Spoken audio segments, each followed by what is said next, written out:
welcome to Your Family Dog, a podcast dedicated to helping families love living with dogs. Here are your hosts, Julie Fudge Smith and Colleen Pelar. Hi, welcome to Your Family Dog. I'm Colleen Pelar, and I'm here with Julie Fudge Smith. And this week I was looking through Julie's website, because why not? And Julie has a ton of things on her blog, and I came across a post from a couple of years ago that I thought was really good and I thought would be a great thing to do a podcast episode about.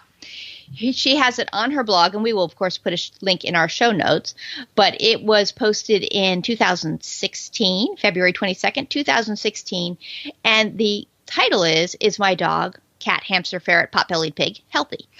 A checklist to help you know. And there's a great list of things that people should be thinking about. So, Julie, can you tell us a little bit about what made you write this one and where you found this terrific list?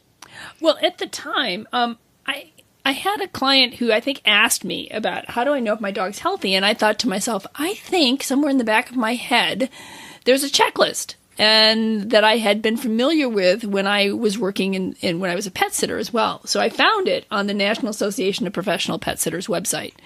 And it's a terrific little checklist.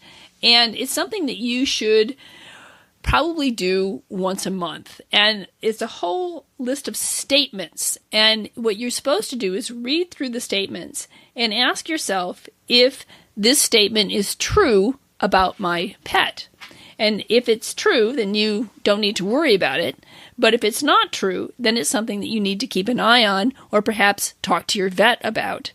Now, they suggest you do this once a month, which I have to confess, I don't do this once a month because I am not that good of a pet owner, apparently. But I do try to do it somewhat regularly, and I've decided that I think what I need to do is just put it on my calendar. The 1st of the month or the 15th of the month, choose a day and go, just a reminder that every month I'm going to do my pet health checklist. And I think that if I actually had it as a reminder on my calendar, I would do it because it's not that hard. It doesn't take that long.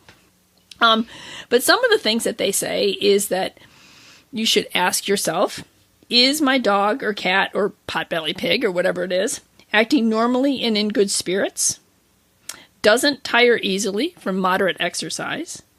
Has a normal appetite and hasn't lost or gained much weight? Doesn't vomit after eating. Always a nice one. I just kind of like it when my dogs don't vomit after eating. Produces what appears to be normal stools and urine. Doesn't drag her bottom or chew under her tail excessively. Has a full coat with no missing hair, mats, or excessive shedding. Doesn't itch, scratch, or chew himself or herself excessively. Has healthy skin with no dry flakes, greasy feel, or bad odor. Doesn't have fleas, ticks, or mites. So that's sort of, looks to me like that's a really good beginning of looking at your dog and something you can quickly and easily assess. And I think that if your dog does have fleas, ticks, or mites, that's something you do want to address pretty quickly. And by the way, one thing I learned from my vet about fleas do not like vacuums. And the single most effective way you can to eliminate fleas from your house is to vacuum. So really? So when we had fleas, not only did my dogs get Capstar, which is an oral flea medication, and then they got bathed, and I washed all the bed linens and doggy bed linens and our bed linens because yes, my dogs sleep on the bed. But then I became a vacuuming fanatic, and I vacuumed every day. And it really does do a really good job of getting rid of fleas. It's important to vacuum. There's no part of the flea, whether it's egg, larvae, or adult, that likes a vacuum. So, my house was really clean once upon a time. Not anymore, but once upon a time. So, Colleen, you want to continue with the rest, with another part of this list? Yes. Doesn't have any lumps or bumps on her body, which is an important thing to check. Absolutely. We've all felt some of the fatty deposits that dogs get as they age or some of the other things, and you do always want to have those checked. Has clean ears with no debris or odor and doesn't shake her head or dig at her ears excessively. Clear eyes and clean ears. Has bright, clear eyes that are free of matter. Seems to have normal hearing and reacts as usual to her environment. moves and walks easily without stiffness or pain, has healthy feet, and short nails. And that one's interesting to me because very often I'll have a client where we'll be talking about the dog and I look at the feet and I think, I bet it's really hard to do those nails, or that, that they have grown so long, or sometimes the fur gets matted and you can tell that it's just uncomfortable for the dog to walk on, and that we may have either a behavior issue that the dog doesn't want their nails done, or some other sort of issue there. Yeah, nails I think are a really big one. And I think one of the things you need to remember is that if you can hear your dog's nail going click, click, click, click, click, click, click, click, click across the floor, they're too long. They should be walking on their pads, not their nails. And if you think about it, it can be really painful for a dog because when the pressure's on the nails like that, it pushes them into the nail bed. So pay close attention to that. And I know that the matting between toes can be highly uncomfortable for dogs as well, and can get them to start chewing and making it worse. I know our Hudson had a real problem with mats between his paw pads, and didn't particularly like us working on them, but boy, he felt better when we got them out. So the last part of the list is breathes normally without straining or coughing, has normal thirst and drinks as often and the same amount as usual, which I also think is an important one because every dog is different. I have, like, my Bingley would put his entire head into a bucket and drink that way. And one of the reasons I knew that things were deteriorating for him is he stopped drinking, and he loved water. So yeah. Urinates as often and has the same amount as usual, has a moist nose that's free of discharge, has clean white teeth that are free of plaque and tartar, has pink gums with no redness or offensive breath odor. Now, the clean teeth, that's another one. Keeping your dog's teeth and plaque free and without tartar can actually lengthen your dog's life.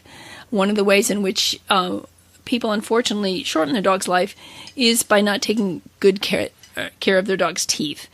And because when you start getting that plaque and tartar buildup, it starts to infect the gums. And when the gums get infected, then that infection can actually go into the bloodstream and can cause all kinds of systemic problems. It does it for people as well. My mother, when she had Alzheimer's and needed to have her teeth cleaned, we had to put her on an antibiotic for a week ahead of time in order to make sure that she did not have, when her teeth were clean, that she didn't have a bacterial infection that entered her system through her gums. And because she was, as an Alzheimer's patient, was very susceptible to infections. So it can work that way for your dog, too. This as an Alzheimer's patient, she was very susceptible. Is there a link to infections? Yeah. Why is that?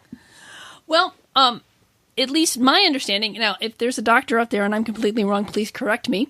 But my understanding is, and at least what I saw with my own mother, is that she had very limited resources to maintain herself. And so all of her resources were going towards maintaining what she had. So if there was any kind of a health issue, if she got an infection, her resistance was lower.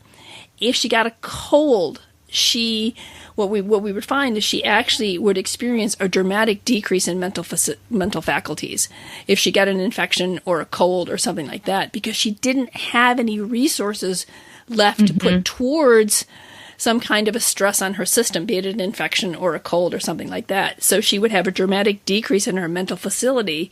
And then when she got over the cold or the infection or whatever, she didn't bounce back to where she was beforehand. And That's she was very also interesting. And it makes sense. It makes sense, but it's something I hadn't ever really thought about before. Yeah, but they were just insistent that before her teeth got cleaned, she had to go on an antibiotic because they didn't want to risk an infection.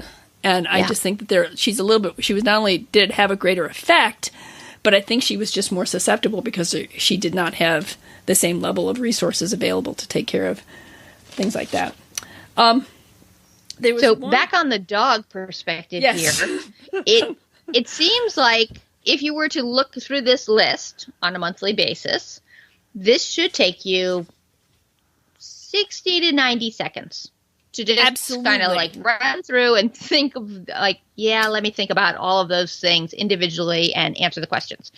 So I currently have a dog who's a little bit older, and he's at least 12 and a half because I've had him 10 and a half years and they told us he was 2 or 3 when we got him. So I am starting to watch him for signs of aging, but I haven't been good about consistently checking. And that is one of the things that Dr. Karras said in the episodes she recorded with us a while back. She was in episodes 26 and 27, and those are really good episodes about sort of end-of-life issues for your dog. So if you have thoughts on that, those are great episodes to go listen to. But I'm going to set it up on my calendar, I think, with my heartworm pill, the checklist, and just doing it monthly and just running through, and also taking a photo and a short video, which is something that Dr. Karras recommended too. Absolutely. Because then you have a little bit of documentation of how is the animal moving in September versus October. And that is, I think, a real simple thing to do and probably really valuable. But since I haven't done it, I'm going to tell you that right now, so you can maybe in a future episode ask me how I'm doing. Hold me accountable here to make sure I'm providing good tracking for my little guy. I will be sure to do that. I was going to say too that some of these are more serious than others things. Like, for example, seizures or fainting episodes. Dogs don't faint like opossums do. I think that's usually indicative of a low blood pressure issue and should be addressed immediately. And certainly if your dog has a seizure, that needs to be addressed as well, because there are a lot of different causes for seizures, and you want to find out as soon as you can. Some dogs just have idiopathic seizure disorders, but others may have something more serious, such as cancer, or brain cancer or something. So, which kind of brings me to the next. And if you've never seen a dog have a seizure, it's an interesting experience in that sometimes it's so clear, like, that is a seizure. My dog is having a seizure. And sometimes it's a little bit more gray area, because years ago I had a dog who was prone to seizures. And I vividly recall after her first seizure, she was not right, and she was shaking a little, and she lost control of her bowels, and I took her to the vet, and she was totally normal and healthy. So I'm in the emergency vet waiting room with this totally normal, healthy dog, and it was a busy night. And so they were like, "I'm so sorry, but we're taking care of other dogs right now. We are going to get to you." And I'm like, "Something bad happened to my dog an hour ago." And then a dog came in having massive grand mal seizures, and they were all just focused on that dog. And my dog, totally normal and healthy. And I went home, like, she was okay. And I said to Jack, I was like, "Oh, it was just terrifying. This dog was having seizures all over the place." And I hadn't realized that my dog also had a seizure. She hadn't had the extreme version that this dog did. All I knew was something weird had happened to her, but I didn't use the word seizure about it until the second time it occurred. And then it got so that I could predict them, not as well as she could. I could predict them by the fact that she would come over to me and sort of cling to my feet and be in the way. I was like, "What is the matter with you?" "Oh, we have 60 seconds before this gets bad." But it seems like you would totally know if your dog's had a seizure, and I didn't know that's what it was until later. Yeah, you're right. And that's very, I think, an important thing to remember, so that if your dog is acting in an odd way like that and does have these moments of not seeming to be there, probably is a good indication of a seizure. The other thing is if your dog is having a seizure, don't touch it. Leave it alone and let the seizure finish on its own. And the reason for that is so counterintuitive. You so want to hug your dog. You so want to tell him it's okay.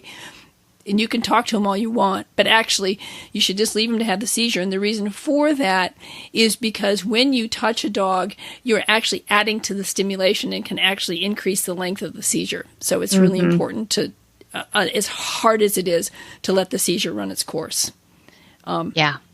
So, but there's a lot of great seizure medications out there. So there's some new ones and some old ones that work pretty well. Some of them have more serious side effects than others, but certainly there's a lot you can do to help a dog that has a seizure disorder.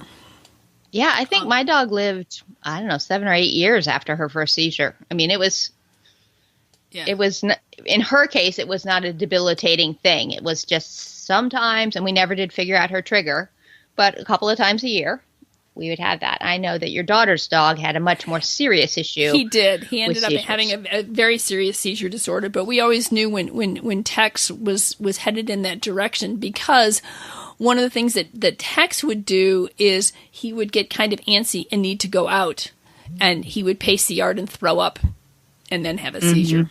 So, so if your dog does have sort of, I would say, an altered consciousness or an altered state of being, that's something to certainly take into consideration and should be seen by a vet. Now, there are the Blue Buffalo Company, I did another blog on warning signs of things, and that was warning signs of cancer, and that was in March of 2017. It's called Warning Signs of Cancer. Pretty straightforward on that one. Julie's all about the warning signs. I am. Apparently, I'm out to scare all of my dog owners. But they did.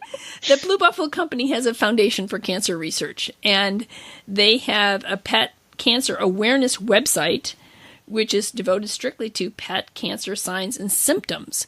And so I copied their list, and one of the first ones was swollen lymph nodes. So dogs have lymph nodes in some of the same places that people do, like in armpits and leg pits. And so in fact, that was the sign that Bingley had cancer, was he had a swollen lymph node that we had taken care of. And he had histiocytic sarcoma, which actually starting in his lymph nodes was the secondary cancer. But an enlarging or changing lump, just like people do. Older dogs can get fatty lumps. But your vet should be able to tell you whether that is something that needs to be taken a closer look at, whether you needle aspirate or take a look at something else. Abdominal distension, chronic weight loss. That was a thing for our Buckley, is he was losing weight. And for a while we realized we actually needed to feed him more. And that worked. But then when he did get cancer, he was losing weight. Chronic vomiting or diarrhea. And this is chronic. There's a difference between acute and chronic. And acute may mean that I ate a dead bird in the yard that you didn't know about, and so now I have to throw it up.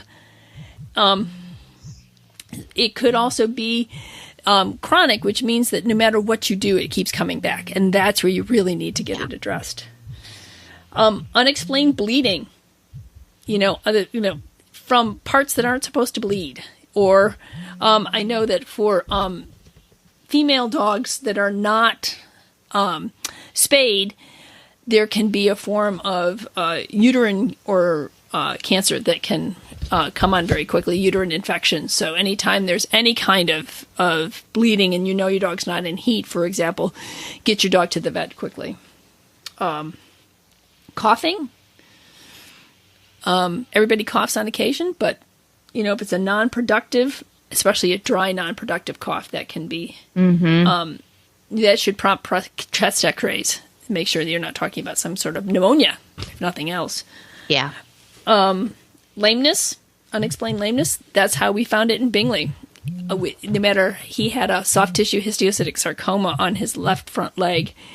And no matter what we did, it didn't seem to actually get any better. It became quite chronic. And unfortunately, he was misdiagnosed about 1.5 years before the real diagnosis came out. So what I would say is I don't feel like with Bingley, unfortunately, although the diagnosis came later than I would have liked, like 1 year later, what happened was it wasn't so much that I think that the vets were negligent. They were trying very hard to figure out why Bingley was lame. And they came up with an answer, and the initial treatment seemed to work. But what I would say is if your dog seems to have fluid around the joint that is unexplained, see an oncologist, because they know how to detect whether or not that is histiocytic sarcoma, which is fairly common in the flat-coated. It's not a common cancer in other dogs, but it is common in flat-coated retrievers, golden retrievers, Rottweilers, and Bernese Mountain Dogs. So if you have some unexplained swelling or fluid retention around a joint and nobody seems to be able to explain it, ask to see an oncologist. They can probably explain it to you. So the last two are straining to urinate and an oral odor. Just because your dog has bad breath doesn't mean necessarily that he just needs to have his teeth cleaned. It can indicate other things. I know that kidney disease has a very distinct oral odor, and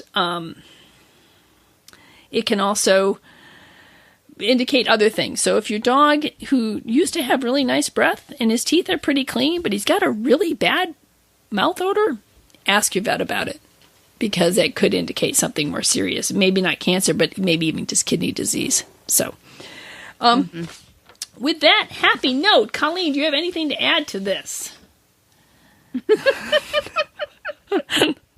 It's another one. I think these lists are really useful and helpful. So we'll have links in the show notes so that people can find these actual full lists, because that was a lot. I'm sure people were taking notes. Oh, I'm sure they were jotting down everything. Pulling over and let me write all of that down. But we will put links in the show notes so that you can find these lists if you're looking for them. But I really think just having a basic checklist, just a quick scan that you do once a month at a specific time, there's a reminder of some sort, has tremendous value even for very young dogs. Absolutely. But certainly for any dog over 7. Mm-hmm. You know. Well, I think what's nice about... Says a person who isn't doing it, but will. Yes. But I think the nice thing about starting with a younger dog and studying this as a routine, what you now have is a baseline upon which to judge any changes. It's kind of like having, complete blood work done. So you have a baseline for your dog so that something happens, you know what healthy looks like in your dog. And so if you do this early, you do know what healthy looks like. And you're going to be much more attuned then to what unhealthy looks like very quickly.